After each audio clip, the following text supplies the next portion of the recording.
સુરતના સહારા દરવાજા વિસ્તારમાં બ્રિજની કામગીરી દરમિયાન પાઇપલાઇન તૂટવાની આ ઘટનાને કારણે સ્થાનિકો અને વાહન ચાલકોને મોટી મુશ્કેલીનો સામનો કરવો પડી રહ્યો છે. મુખ્ય અસરો: પાણીનો બગાડ. પાઇપલાઇનમાં ભંગાણ પડવાને કારણે હજારો લીટર શુદ્ધ પાણી રસ્તા પર વહી રહ્યું છે. Traffic jam. પાણી ભરાઈ જવાને કારણે સહારા દરવાજા બ્રિજ પર લગભગ 2 કિલોમીટર લાંબો ટ્રાફિક જામ સર્જાયો છે, જેનાથી ઓફિસ જનારા અન્ય મુસાફરો અટવાયા છે. તંત્રની કામગીરી. રોડ પર ભરાયેલા પાણીના નિકાલ માટે તાત્કાલિક 5 પંપ સેટ ગોઠવીને પાણી ખાલી કરવાની કામગીરી હાથ ધરવામાં આવી છે.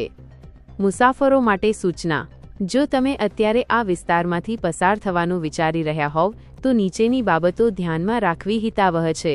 1. વૈકલ્પિક માર્ગનો ઉપયોગ.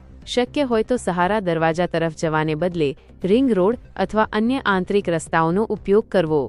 2. સમયની મર્યાદા. ટ્રાફિકને કારણે મુસાફરીમાં વધારાનો 30 થી 45 મિનિટનો સમય લાગી શકે છે. 3. સુરત મહાનગરપાલિકા SMC અપડેટ. પાઇપલાઇન રિપેરિંગની કામગીરી શરૂ કરી દેવામાં આવી છે, પરંતુ લાઇન મોટી હોવાથી રિપેરિંગમાં લાગી શકે છે.